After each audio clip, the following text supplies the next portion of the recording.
Hi, everybody. I'm Don Landis. I'm an alcoholic, and I am delighted to be here. I've got a lot of friends in this room, and which is really quite remarkable. I have a sobriety date of September 16th, 1991, and puts me at the 30-year mark. Oh, yeah.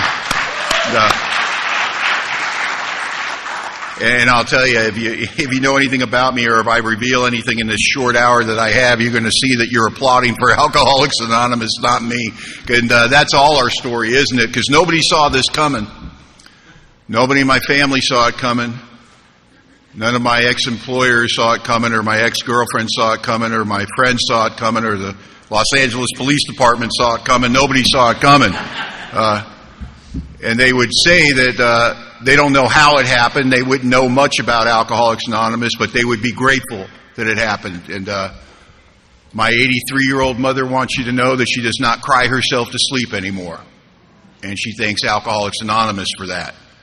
I have an older sister who plays an important part of my story, and we are best friends. And years ago, I was talking to her because she called me up for counsel to get my opinion on something, which is goofy. And at the end of it, she said, "Isn't it funny, Donald? Who'd have thought you would turn out to be the stable one in the family?"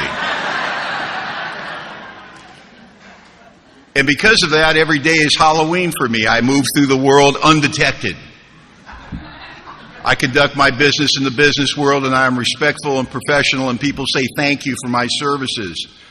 I have a 25-year sober marriage under my belt to the beautiful Eileen, who's sober almost 30 years. She's getting the hang of it. And and to people that don't understand alcoholism and don't understand this beautiful magic place called Alcoholics Anonymous, you would look at the way that I live my life and I would not stand out, good or bad. I'm not a great guy, but I'm a good guy. But I'm adding to the equation. I'm not taking from. I'm not a burden on society, which I was until I got here. And I love the fact I move through the world undetected. But I get to carry my experience, strength, and hope before and after Alcoholics Anonymous, before the day, September 16, 1991, at the low point of my existence, when the loving hand of God, working through other members of Alcoholics Anonymous, reached into the abyss, into that mire of active alcoholism, and grabbed another suffering drunk. And I got to try AA. And I got to get sober. And I got to live this undeserved gift. I don't take it lightly. I don't think I'm just grateful. I'm amazed at how well AA works. And we take it for granted, at least I do on occasion. I shouldn't, but I do. I have to be honest. You know, I don't have to be, but I choose to be tonight. That's unusual. And, but I take it for granted. Sometimes, days go by, and I'm not shocked by it. I don't have my hair blown back by just the simple fact that I'm safe, I'm sane, and I'm sober. And I should, because I know what it was like to wake up in the morning and it's in the room with me. That thought, not tonight, God. Please, not tonight. I'm dying here. Yet every night I'm drunk. I know what it's like to be hopeless. I know what it's like to, when you consider it and you sit there and you rack your brain and you try to think, how am I going to dig myself out of this hole I've dug for myself? There's no safe direction. And all the good is gone. And that's how I came to you. And I didn't realize something about Alcoholics Anonymous that's really interesting. The worse you are, the better we like you. Which is unusual, because I wasn't telling anybody. I wasn't telling anybody what was going on with me before I came to Alcoholics Anonymous. And I'd like to tell you I didn't want to scare anybody. It was embarrassing. A lot of, Bob B. says, a lot of alcoholism, we like to tell those tough guy stories and, tearing up those bars and those car crashes and broken hearts and missed opportunities. But a lot of alcoholism is just tacky. It's just embarrassing.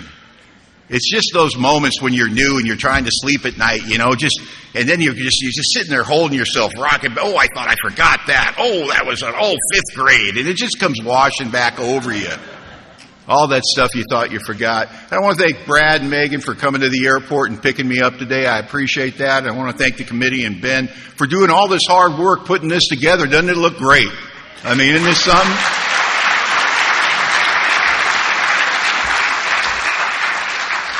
I want to thank my friend Billy for giving an outstanding talk on the doctor's opinion. I enjoyed all of that. I refer to Billy affectionately as the voice in my head because I hope you're here for Billy. He's going to talk about the traditions a little bit later on this weekend. And Billy has really helped me in my recovery, open my mind about some things that I probably wouldn't be thinking about if it wasn't for his friendship and his willingness to be honest and lead by example. So I always love listening to Billy talk. And I'm glad I'm the second speaker because I only got to thank one speaker. So that's because I'm terrible at remembering names because they're not mine, and pretty much. And, I've been given the task to talk about our first 3 steps. And I'm going to have to giddy up to do that because as Billy talked about, we're pretty much done with the 12 steps by page 103. We're done with the first step by page 42.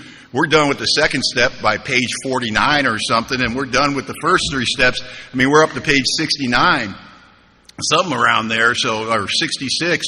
And so a big chunk of our, 103 pages devoted to the 12 steps, 60% of that is the first 3 steps, which explains why they gave me 3 hours to talk tonight. And I appreciate that, so get comfortable. And Ben introduced me. I think he did. He got tripped up at the end there. I thought he was giving the talk there for a minute.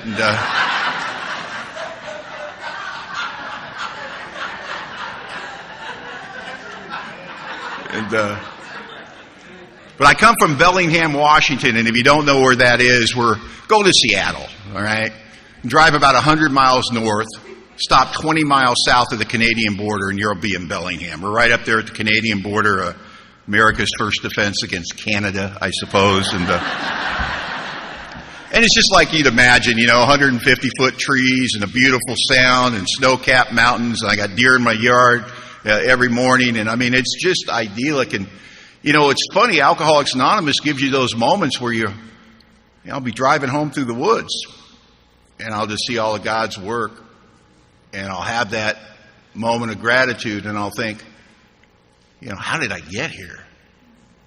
And then I'll remember being 25 years old in Boston and tearing up a party in a blackout, and the cops got called, and I'm running through the snow trying to get away from the cops, and I slid underneath this porch, and I had my back turned to the opening like, if I can't see you, you can't see me.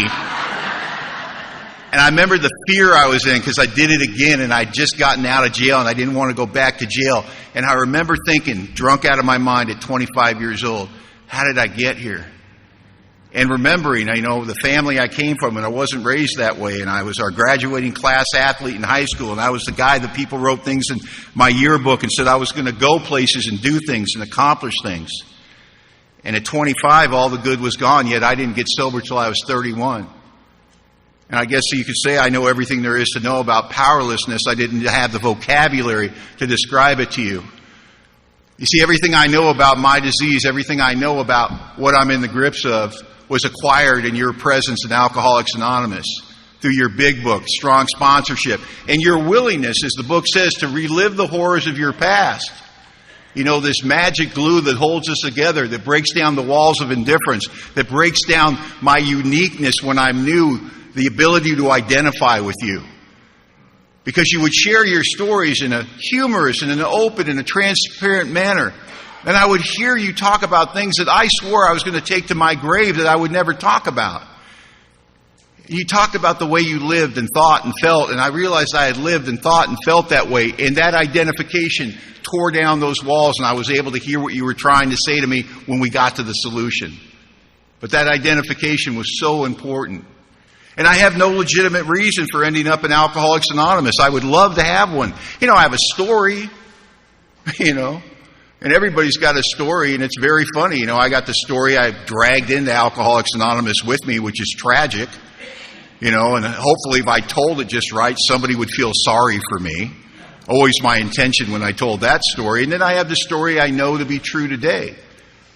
If nothing else, the steps of Alcoholics Anonymous will take a delusional, self-centered alcoholic like myself, and without my permission, if I go through the process, I will be transported to a little place we like to call reality.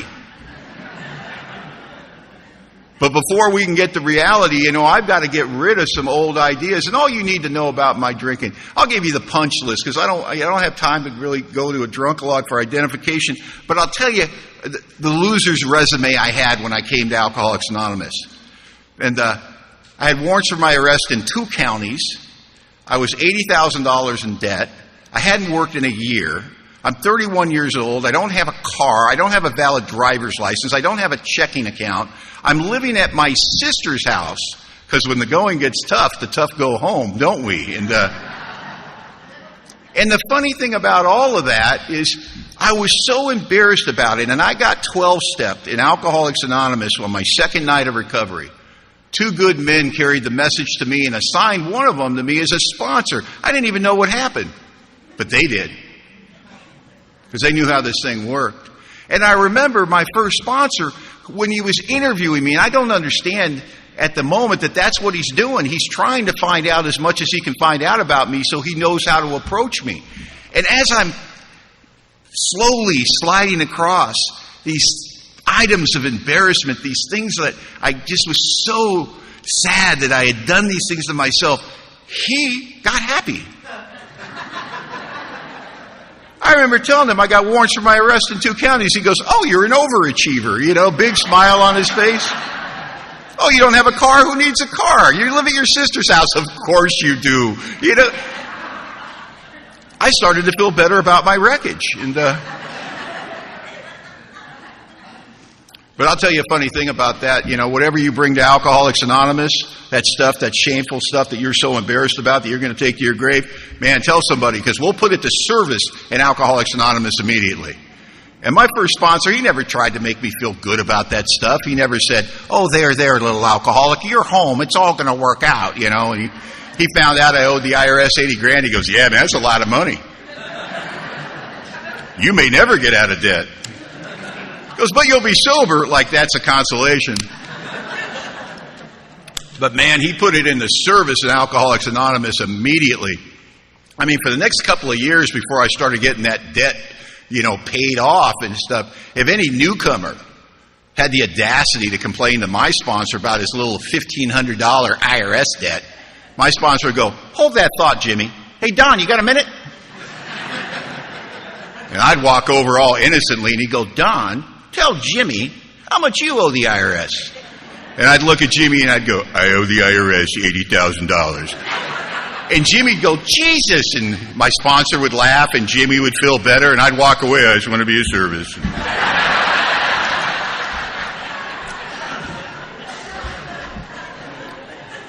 So bring it all. We need it. We need it. There's nothing wasted in God's economy. We bring it to Alcoholics Anonymous and God finds a way to turn it into gold, doesn't he? And isn't that what we have? We have our stories, these things that we come in all embarrassed about. And I got some old ideas, I burned my life to the ground. I'm not a guy that hit a bottom and came to AA. I hit a bottom and I decorated it. I was never going to come to Alcoholics Anonymous. And then 25 years old, man, I'm in the height of my drinking. 25 years old, I get what the big book refers to on page 39, and also I think page 31, it talks about self-knowledge. And you see, self-knowledge kills drunks like me. It kills us dead. And on page 39, it says, for the real alcoholic, he will absolutely be unable to stop drinking on the basis of self-knowledge. And that's a problem for a guy like me. And you know why? Self-knowledge isn't delivered by your family or your girlfriend or the employer or the district attorney or the doctor stitching you up and you don't feel the needle. I had been people talking to me about my drinking for years. Self-knowledge was delivered to me in a dirty motel room at 2 a.m. There's all this screaming in the room, and I realize I'm alone in the room, and the screaming's in my head and my voice saying, you're going to die if you don't do something about your drinking. And I got it. And I got to be honest, it felt like a solution. It felt powerful. Now I know. Now I understand. Now I'll be able to do something about it. And from that moment to the day I walked into AA and got sober was 6 years from that moment. The folly of self-knowledge. It tells a guy like me, it's about more information. If I just have the right information, if I just have the right consequences, if I just had the right willpower, I could stop drinking. And I had all the information. I had all the consequences. I had put my human will against this thing as hard as I could, and I ended up more dead than alive at age 31 in Alcoholics Anonymous. And I never want to forget what I do with my alcoholism when I take it on alone. And I didn't see it coming because I love the effect produced by alcohol. We're quick to talk about what alcohol did to us, but we're not so quick to talk about what it did for us. And I've been coming to AA for a long time, listening to you talk about getting drunk for the first time. And it's not unique. We all sound the same, male or female, so some variation on the same theme, right? I got drunk for the first time when I was 17, and I felt 10 feet tall. And I felt bulletproof, and I felt better looking, and I felt funnier and more confident.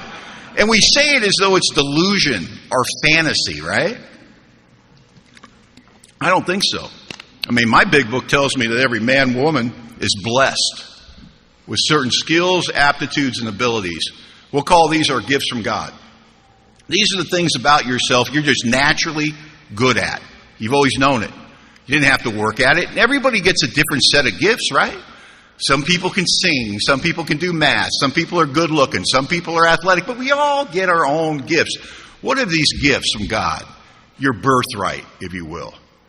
Always felt that they were just outside of your grasp. That you suspected they were there, but you couldn't firmly make contact with them. Something in AA we like to call what? Potential. And then in my case, at 17 years old, something as powerful as alcohol comes into this alcoholic system. And let me tell you what, at 17 I get drunk for the first time, and it's not fantasy, and it's not delusion. You put a couple of drinks of alcohol in me, guess what? I am funnier, and I am tougher, and I am more fearless, and I am better looking, damn it. And I am more of everything I always hoped and suspected and dreamed I could be.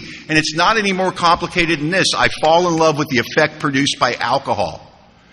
And it doesn't have to be more complicated than the fact that I like the version of myself with a couple of drinks in me more than I like the version of myself when I'm sober. And when I came to Alcoholics Anonymous, my sponsor, and I told him because I have a lot of outside issues in my story. And he said, "Do you think you're an alcoholic?" I said, "I don't know. I know I got a problem with drinking, that's for sure." And he used the big book and the doctor's opinion to help qualify me. And we went through the questions in there, and we read the doctor's opinion. And what I found out is I identified with it. You see, the problem with me is I don't have to get drunk to get relief. I want to be clear. I'm going to say that again. I don't have to get drunk to get relief. I get a sense of ease and comfort with just taking a couple of drinks. In fact, I can drive to the liquor store, and as I'm getting closer to the parking lot, my fears start to reduce and my problems start to fall away from me because we're about to get right. I don't even have to drink it to experience a positive effect. But you see, I couldn't figure out where I couldn't stop with a couple.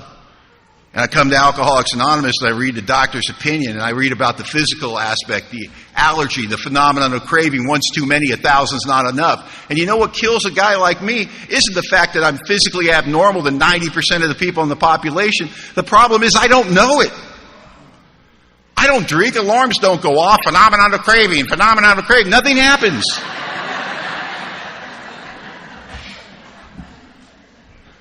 I want to be clear, my drinking may appear to the non-alcoholic to be bizarre and dangerous. It's never felt that way to me. I've never taken a drink and thought it was the wrong time, the wrong amount, and the wrong situation. My drinking has always felt necessary and accurate. The drinking I can't understand, they're drinking. And you know what I'm talking about. Normal drinkers, social drinkers, people that say unconscionable things like, "I'm starting to feel it. I think I'll stop." My favorite story about social drinking. When Eileen and I got engaged, my family was thrilled. My older sister met Eileen and pulled me aside and said, "If you screw this up, I'll kill you." They just fell in love with her. So they threw a big engagement party for us, and there's social drinking going on at the engagement party, right?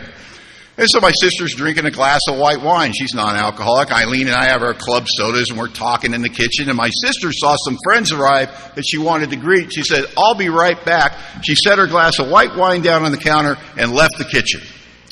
Eileen noticed that.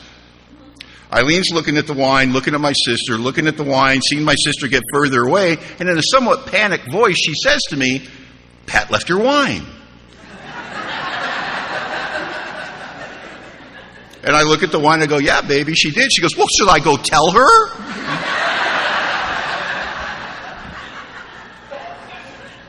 And I said, honey, you got to understand, she's not one of us. At this particular moment, she's not experiencing separation anxiety.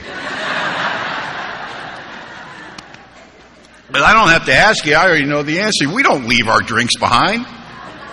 We leave coats, shoes, automobiles, and relationships.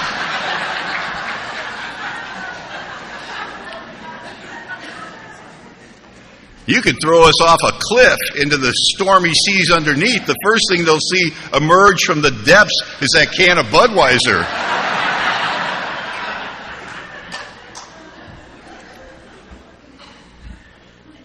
So I got this twofold disease.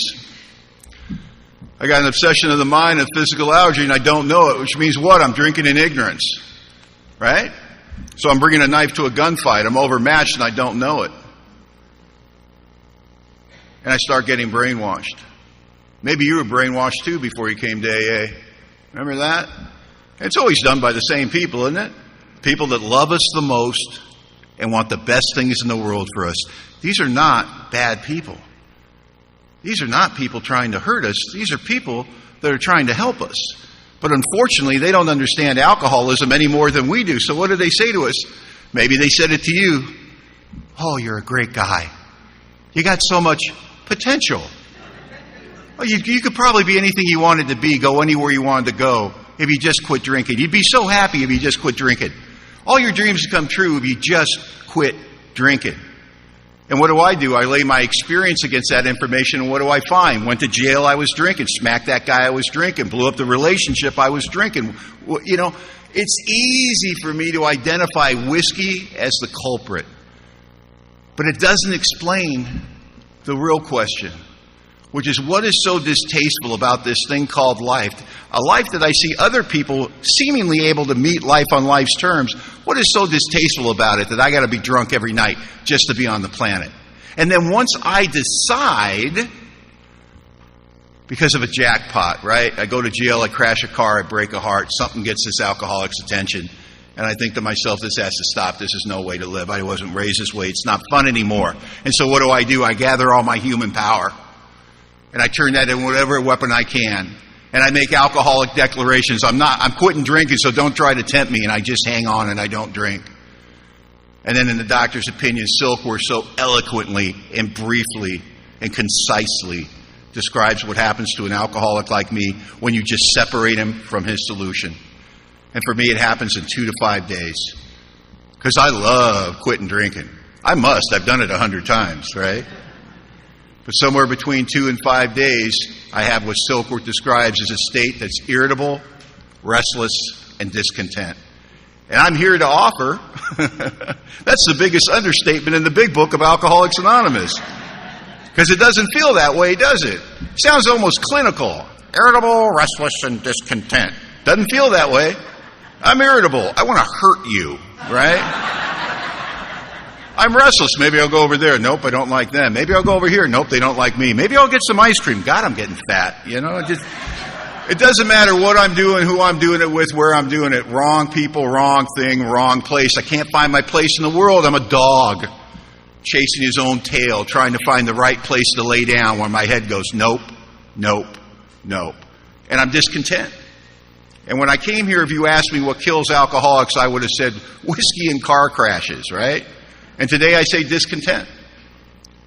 You know, because as a class of people, alcoholics, me included, you know what we do better than any other people I've ever met? We do wrong really well. Right? We are children of chaos. You know, give us something, right? Break our heart. Have a reversal of fortune, a bad medical diagnosis. For God's sakes, give me something I can point to and go, that's why I'm screwed up. It makes sense. You know what makes a guy like me crazy? I mean, crazy. Is when there's nothing wrong. But I feel like something's wrong. And this doesn't just happen when I'm new in Alcoholics Anonymous, right? This happened at 8 years sober. This happened at 15 years sober. This happened at 22 years sober, right? I got a little touch of it going on right now. You know, you lay in bed and you do that spiritual math. The first time that really happened to me with power, I was 8 years sober. I'm laying in bed and I'm doing the spiritual math. I look at Eileen sleeping next to me. I go, well, I'm married to a beautiful woman. Never saw that. I mean, that's awesome. You know, I'm sober 8 years in Alcoholics Anonymous. That's a gift. I sponsor half of North America. That's wonderful. I'm active in the biggest home group in America. You know, who'd have thought? You know, the business is doing well. I got a career. They respect me there. I'm making more money than I'd ever thought I'd make.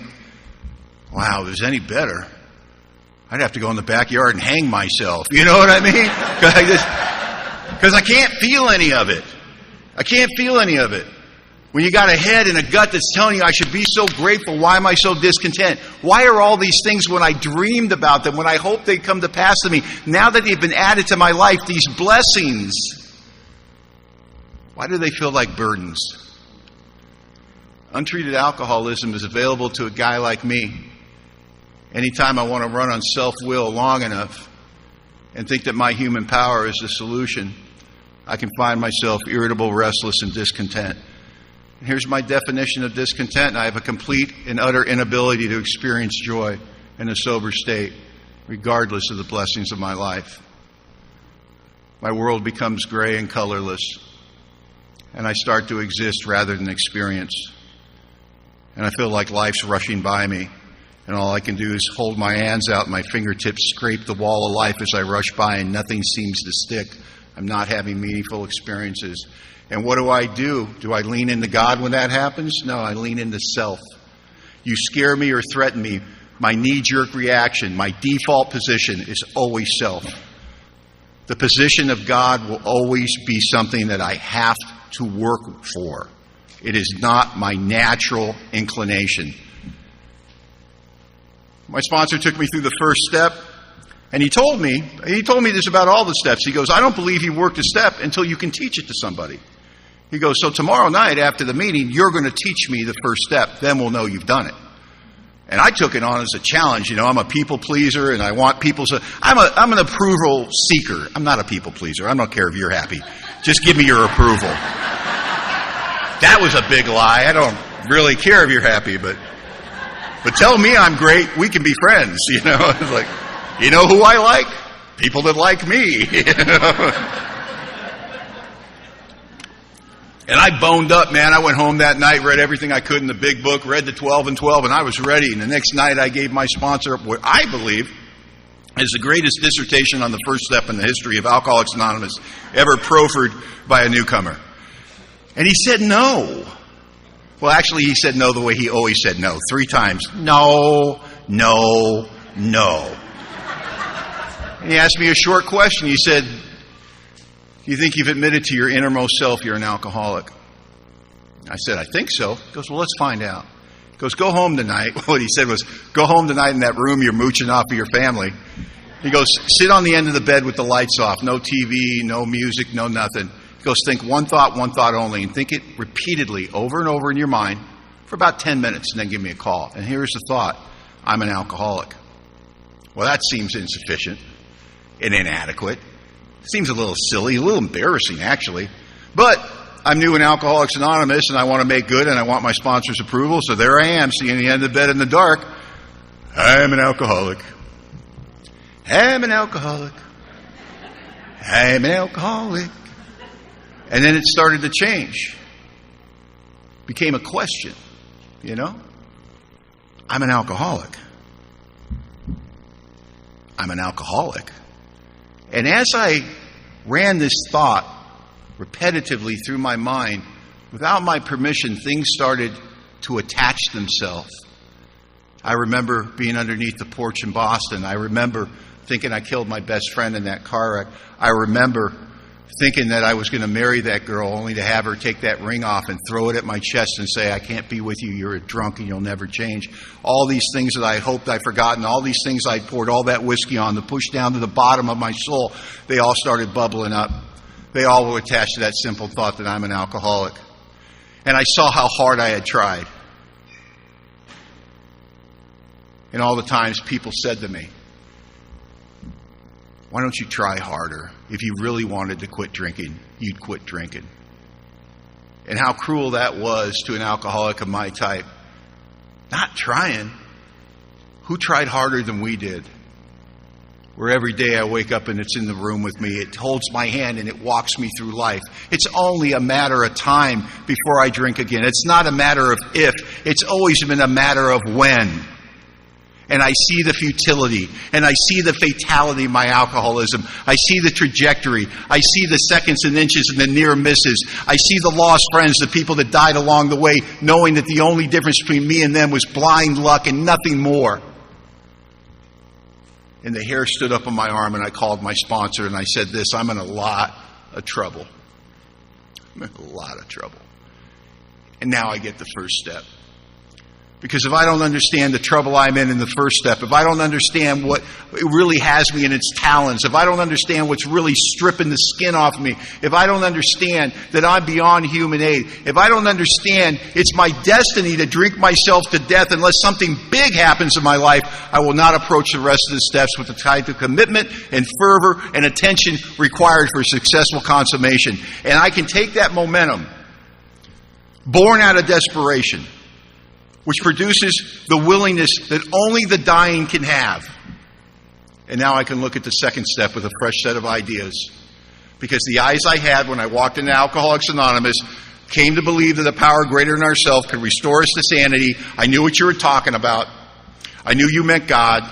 And I knew God would have nothing to do with me. So we can close that right now. We can get sober. We can do this thing called AA. But we're going to have to do it with something that isn't called God. And now my eyes have changed.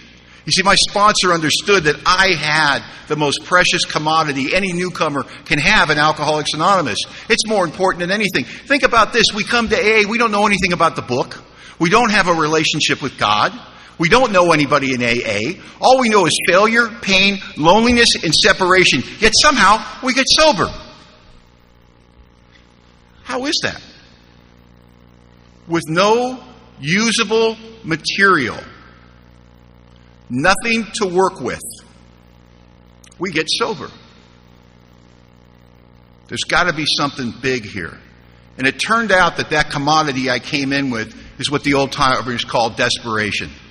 And the reason desperation is so valuable, it turns out that desperation is the propellant that pushes people through the steps of Alcoholics Anonymous. But like any propellant you can think of, nobody has an inexhaustible supply. So how much you got? 3 months, 6 months, 9 months, 30 days. And if you sponsor people, and I know a lot of you do, we all know when we work with new people, we know the moment they ran out of their propellant, don't we? It seems like one day it's like, what do I do next, sponsor? And then you ask them to show up and help you set up a meeting. It's like, why are you always asking me? Don't you sponsor anybody else? Don't you know I have a life? And you think, crap, he lost his propellant, you know. I'll tell you, I rescue big books from thrift stores, right? Me and my wife, we've been going to thrift stores since we've known each other, looking for big books that get discarded. And every time, now and then, you find a gem. And here's a gem. There's someone's name in it. There's a sobriety date in ink, right? Super optimistic. Right? And then I start going through the big book, Doctor's Opinion, more about alcoholism, there is a solution, weak, not. And what I'm doing is I'm looking for highlighting. I'm looking for notes in the margin. And I will start to judge the step work of an alcoholic I've never met. And I'll see their notes and I'll see their highlighting. Oh, very good. That's accurate. Phenomenon of craving. Yeah. Mental obsession. Couple. Oh, very good. Yeah. Oh, yes. I can't, he can, so let him. Very good. First 3 steps boiled down. Very good. Right? And I'll look at the highlighting. And very often in these books, 1 or 2 places, the highlighting stops. And the rest of the book is pristine. And it's either right after the 3rd step or after the 5th step. And it's a visual presentation of when our new friend lost their propellant. When they thought, I've done about enough. I'm good. So I go into the 2nd step, and I have the misconceived idea that most of us have with the 2nd step that I got to believe in God. And here's where good sponsorship comes in. I want to tell you, my sponsor took me through all three sides of the triangle: unity, service, and recovery. And not once did he tell me he was doing that. He was a big believer that an alcoholic would rather see a demonstration of goodwill than talk of spiritual discoveries. He was a big believer that an alcoholic would rather witness a magnificent sunset than the world's greatest sermon. So what he did is he used that ancient spiritual principle of invitation, and he invited me into his vibrant AA life. He invited me into his friendships. He invited me into the things he was doing. And by inviting the new man or new woman into our lives, it leaves the sufferer with a little bit of self-esteem. You see, I've been living alone and separate from you for so long. I feel invisible. And I feel so weak and so hopeless and so worthless. Yeah, I had a shot at a good life once, but let's admit that's in the rearview mirror. It's never going to happen for me. And I join AA, and you invite me everywhere. To set up meetings, to clean up meetings, to make coffee, to put out literature, to go out for coffee, go watch the football game. All these things you invite me to. And you know what it said? You see me. And if you've been living alone, and you've been living separate, and you've been living in loneliness for as long as I did, it breaks you wide open. Suddenly I'm a part of again. And it conspires to leave you with a feeling that maybe it's not over yet. Maybe. Just maybe, I got a little strength left in me yet that I didn't think I had. And that's because of your invitation and your willingness to include me in your life, to make me feel special and important. You said things to me when I was new that I couldn't understand, but they broke the ice around my heart. You said things like, "We need you so desperately, kid. We're so glad you're here." And I would have that tough guy, dismissive attitude. Yeah, okay, whatever. But your words would echo in my head when I tried to go to sleep at night, that you wanted me. And so my sponsor started getting me ready for the second step long before I was on the second step. My third night in Alcoholics Anonymous, at the low point of my existence, audio and visual hallucinations coming out of my skin, 72 hours without a drink, and I'm physically addicted, so I am in a mess at the Simi Valley Alano Club. I am bouncing off the walls. I need constant supervision, because I'm looking at the door, you know what I mean? My sponsor never walked into a meeting before me. He let me walk in. He was behind me. He was security. You're not getting out of here, right? But my third night after the meeting, he comes up to me and he says, "Listen, tonight when you get home, I want you to get on your knees, and I want you to thank God for keeping you sober." And I said, "I don't believe in God." He said, "That's okay. He believes in you. So listen, when you get home tonight, get on your knees." When I interrupted him a little more forcefully, he said, "You're not listening. I don't believe in God." He goes, "Listen, you can interrupt me all you want, but this is going to take all night if you do it. So, you thank God for keeping you sober. When you get up tomorrow in the morning, hit your knees and ask God to keep you sober that day." And I'm like, "I don't believe in God." He goes, "Stand up." So I stand up. He goes, "Sit down." I sit down. He goes, "Great, your knees work. You can pray. Don't worry about it." He goes, "Where in this equation did I tell you to believe in God?" He goes, "Don, I'm telling you a simple action to take. I don't care if you believe in it. I don't care if you mock it. I don't care if you think I'm the biggest idiot in the world, but believe this, I believe. I'm asking you to take an action." I go, Don, do you know everything in the world? Or do you just act like you know everything in the world?" He goes, "What are you so afraid of?" Well, you can't do that to a guy like me. You can't tell me I'm afraid of anything. You want me to jump off a bridge? Just tell me I'm afraid, right? You tell me, you want me to fight that big gorilla in the corner? Tell me I'm afraid. I will get my rear end kicked, but I will fight him. I'm easily manipulated. And in Alcoholics Anonymous, my sponsor manipulated this newcomer to take spiritual actions I didn't believe in yet. And I remember sitting there that third night of sobriety. I'm on my knees. I'm praying to a God I don't believe in. It's embarrassing. And I think about my God, I was arrested naked in a blackout in Rancho Cucamonga, California. Hey, the neighbors told me, hey, right? But sober, day 3 in Alcoholics Anonymous, I got the door locked, lights off, praying nobody sees me. Oh. And I say the words, don't I? God, if you're there, which I know you're not, thanks for keeping me sober. But I'm a good alcoholic and I want your approval. I show up at the meeting the other night. My sponsor sees me, goes, did you pray last night? I said, yep. He goes, you prayed this morning? I go, yep. I go, but I got one question. He goes, what's that? I go, I sleep in the nude. He goes, too much information, but what's that got to do with anything? I said, well, when I prayed, I was naked. Do you think that's okay?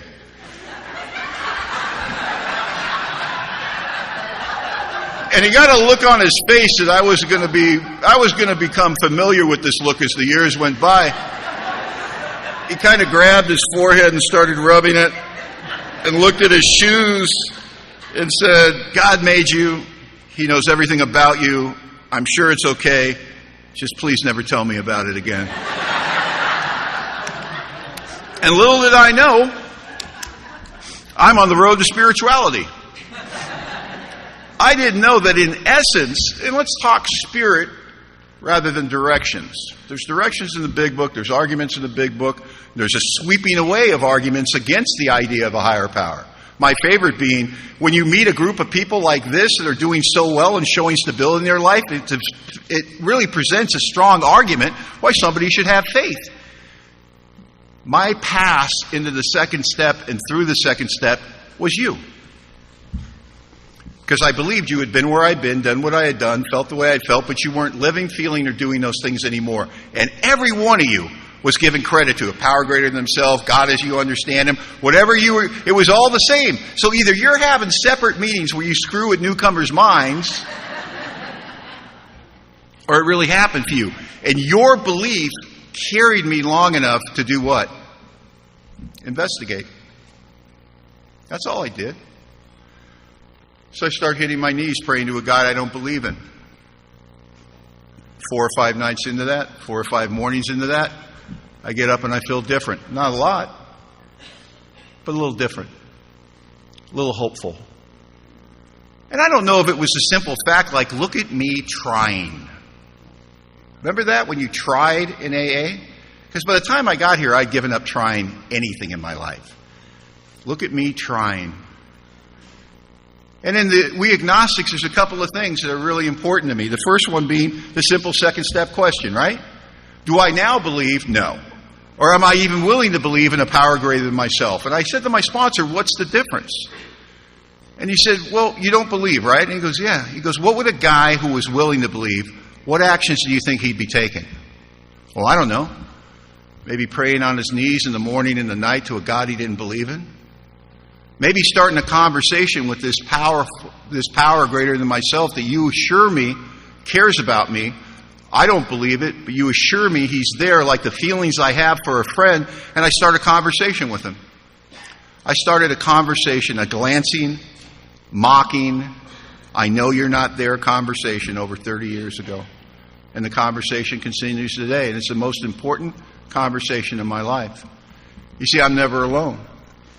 But it started with a simple conversation. God, if you're there and I know you're not. Because you see, I wanted it to be true. Wouldn't it be nice if it was true? I need it to be true. Because if it's not, I'm screwed. I don't have any other plan. I've tried everything I could think of and I just keep drinking. So it's interesting how you approach things you don't believe in or you're not sure of. And the approach seems to make the difference. Are we approaching it to prove it isn't true, or are we approaching it to hopefully find out it is? Approach makes a difference. And I wanted it to be true. You see, I looked for God when I was new. I'm 15 years sober. I go to a newcomer meeting. There's newcomers in there, and they're talking about God shots. And I'm getting resentful. Why are the new people getting all the God shots? This guy says, I left the halfway house this morning. I don't have any money and I smoke and I know I'm going to be bumming cigarettes at AA. And I hate bumming cigarettes because it makes me feel like, I don't know, a bum. And as I'm walking to the AA meeting, I look on the ground, there's a $10 bill. And I look left, I look right, nobody's there. I pick it up and I buy cigarettes. And for one day I don't have to be a bum. And I know that God put that $10 for me so I didn't have to feel so bad about myself. And it was a real God shot. Thanks for letting me share, right? And all these God shots are going by. And I'm sitting on my throne of contempt, 15 years sober, spiritually exalted. thinking to myself, oh, those wacky newcomers, they're so cute. And that little voice I like to call God that speaks to me sometimes said this in my head. When was the last time you got a God shot, Slick? And I couldn't remember. Well, now I got a resentment. Why don't I get God shots? I used to get them. Why? And then I started thinking about what they were doing as opposed to what I'm doing. These guys are broken in half, just like I was. These guys got nothing, just like I didn't have nothing. These guys are at the beginning. They don't know AA works. They're hoping AA works. They haven't, moved into the section I've moved into where I'm willing to tell anybody that AA works. I believe in it, right? I believe in God. I believe. You know what happens when you believe too much? You stop looking for evidence. These guys are getting up every day and they don't know if it's true, right? So they go out because their life depends on it. If this thing isn't true, they're screwed and they're looking for God. And guess what happens when you look for God? You find Him. 15 years sober, I start looking for God. I look for Him when I'm driving down the road. I look for Him in the faces of my friends. I look for Him in my life. I look for Him in these things that I used to think were coincidences. Is it odd or God? And the minute you look, you find. It turns out that most of my problems today that I want to tell you are, step 6 problems, step 7 problems, step 11 problems. Every time I talk to somebody that's screwed up, they're like, I got a real 10-step problem. I got a real 11-step. There's something wrong with my spiritual condition. I'm telling you, most of my stuff comes down to a second-step dilemma. Have I come to believe that a power greater than myself can restore me to sanity, take care of this problem, help me in my marriage, help me with my health? When did I start to think it was too big for God and it was my job? The second step is alive and well. That's not newcomer stuff. That's not some entryway that we go to advance spirituality. It's the idea, am I willing to do the work and seek so I know that there's nothing too big for God? Nothing too big for God. Most of my problems are simply a second step dilemma. Because in the quiet of my mind, in the dark of the night, I'm afraid that God won't take care of it. And I'm selfish and I'm self-centered as much today as when I walked in. And I know that because I'm the guy that'll tell you 30 years on the sunny side of the street, 30 years my needs being met, 30 years I've had a roof over my head and food. What about tomorrow? I don't know. It could all go to shit. Can you imagine God? Can you imagine God just hitting himself in the forehead going, what do I have to do with this guy? I give him everything. I fix everything. And he walks around this neurotic ball of, what about me? What if it goes wrong? What's going to happen? I think I'm going to smite him. And it's like... So I'm on the road to spirituality. My sponsor said, okay, you've answered the questions. You're willing to believe. And we could talk about the fundamental idea of God deep down inside every woman and child is the fundamental idea of God. It can be obscured by pomp, by circumstance, by worship of other things. But in the final analysis, it's only there that He can be found. What does that mean? Good news. What we're looking for, we're looking with. He's already here. Right? I don't have to put on the right robe with the right music, the right meditation book. Get spiritual. Oh. He's already here. God, where are you? I'm right here, dummy. And I can take that second step. I think it's true. I want to believe it's true, but I can keep walking because I'm willing to believe and take the actions of somebody that's going to seek. What am I making a commitment to in the second step before I believe? I'm making a commitment I'm going to seek. I'm going to look. Our experience collectively is that if you look, you will find. So I go into the third step. And the third step is the sledgehammer for me that corrects all that brainwashing, right? I come in here, I think it's mommy, I think it's daddy, I think it's bad breaks and misunderstandings. It's really not my fault. Let me explain it to you. I think it's a matter of control, of willpower, and all these things. The first step lets me know I'm going to drink again. There's no hope in the first step, right? Here's the message of the first step. We are screwed. That's the first step. Second step is we get introduced to the solution. Maybe it'll happen. Happen for them. Why not me? Why would He give it to all of them and let me go? Doesn't make any sense. So maybe it'll happen for me. But in the third step, the sledgehammer of correction comes out. Because I think I got a drinking problem, don't I? I'm brainwashed into thinking if I just put the plug in the jug or just don't drink, damn it, all my dreams will come true. How are you? I'm 47 days sober and my dreams are coming true. You know,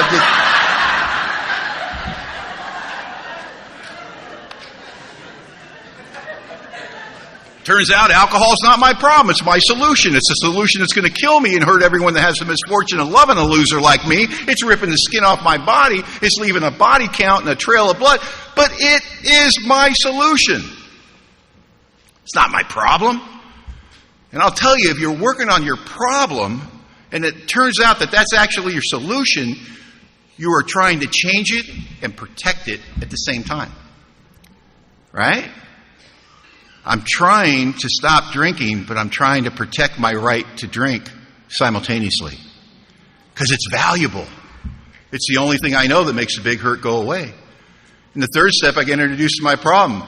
Selfishness, self-centeredness, that we think is the root of our trouble. Driven by 100 forms of fear, self-seeking, self-delusion, and self-pity, we step on the toes of our fellows and they retaliate. Sometimes they hurt us, seemingly, without provocation, but invariably, we find at some point earlier, we made decisions based on self, which later place us in a position to be hurt.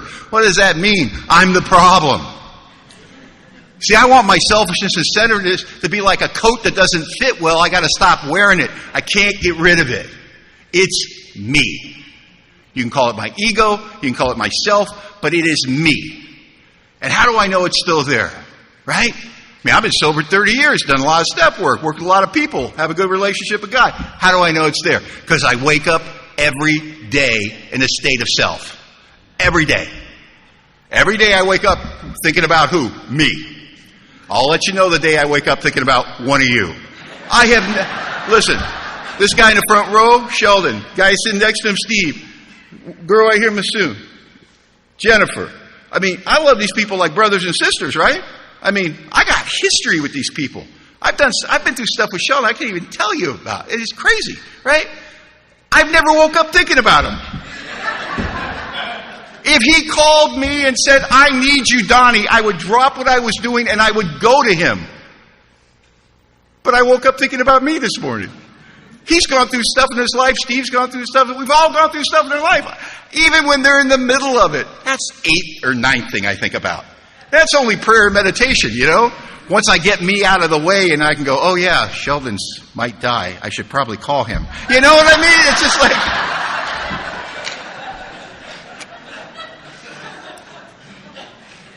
I wake up every day thinking about me. And when we talk about steps 10 and 11 later with another speaker, they're going to tell you what we do about that. But the point is, it's alive and well in me. It's my default setting. And the undirected thought life seems to go there. And the third step is the beginning of just the understanding. Alcohol's not the problem, it's the solution. The problem is I'm selfish and self-centered. It's not that I think poorly of myself or I think too highly of myself. It's that I think only of myself. And that creates an over-exaggerated sense of being. Which means what? I'm grandiose. It's only a big deal because it's happening to me. Which we call what? Playing God. And if I believe what it says, that there is one who has all power, that one is God, may I find him now, the illusion that I have any power, the delusion that I can do anything about myself or anyone else, that these achievements I've had in sobriety, this good fortune or good luck, and let's say I worked hard, and that's the reason I have that house, that wife, that vehicle. All true. Where'd the power come from? Where'd the talent come from? Where'd the gifts come from? Did you create it? Were you a little baby, a blank palette, Donnie, and suddenly you said, I want to be good at this, that, and the other thing? Or was it given to you? Like everything else in your life. So it turns out that sobriety is a gift. We call it that. It's a gift. But it comes disassembled.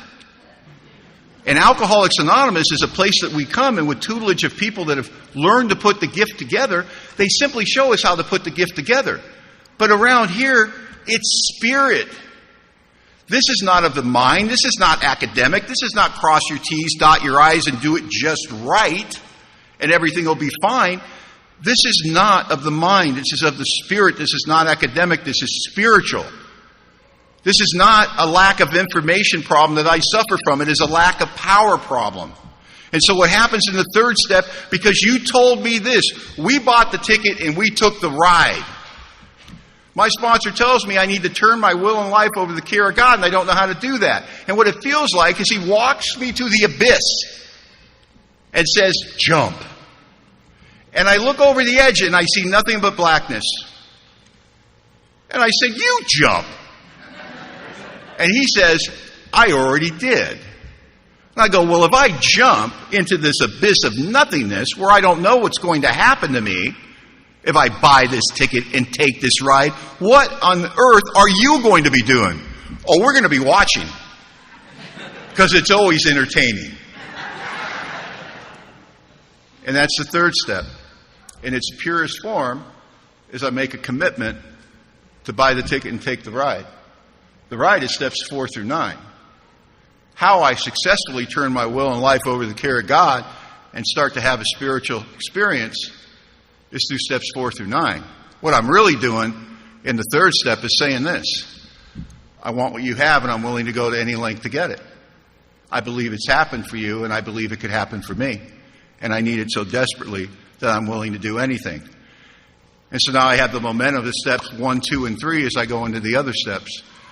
And then Bill in the Big Book wrote that beautiful, beautiful third step prayer. But it's a little religious for some of us, isn't it? But it's beautiful. I love that prayer. We have a book study where I live every Monday. We close the meeting with that prayer, word for word. Hold hands with 25 men and say that prayer. Every week it's a spiritual experience. But what I love about that prayer is not the prayer itself, but what Bill wrote right after the prayer. And this is what he said. The wording was, of course, quite optional, as long as we express the idea without reservation. Which means what? We're more interested in spirit than how memorization shows up in our home group. So what's the spirit of the third step prayer? God, I offer myself to thee to build with me and do with me as thou wilt. Dad, I'm home. I've been gone a long time. I turned my back on you, and I made a mess of it. But I'm home. And if I ever needed you, God, I need you now, because I am so lost. Take away my difficulties. Relieve me of the bondage of self. I've been living in my head for so long, Dad. It's the biggest prison I've ever seen. I wake up thinking about me. I go through the day thinking about me, and it's not good. It's all my trouble, and what a mess I made of everything. And I just can't get out of my own way, and it's just choking me out on a daily basis. If you could take that away, give me a purpose. Maybe you can do something with a guy like me, because I've just made a mess of it. If you can find some value in me, if you can take away my difficulties, take away that bondage of self, give me some purpose in life, show me how to live, I promise you I'll spend the rest of my life telling people you did it for me and I didn't do anything. I will talk about the undeserved gift and what you did for me. I will share the good news with anybody that's willing to hear it, that there's a way out for an alcoholic of my type. You see, that's the spirit of the third step for me. I come home and I ask for help from God, and I don't have a right to ask. And God takes me to his chest and he holds me close and he says, I've been waiting so very long for you to come home. And great events are going to come to pass now for you and countless others. Thanks for listening.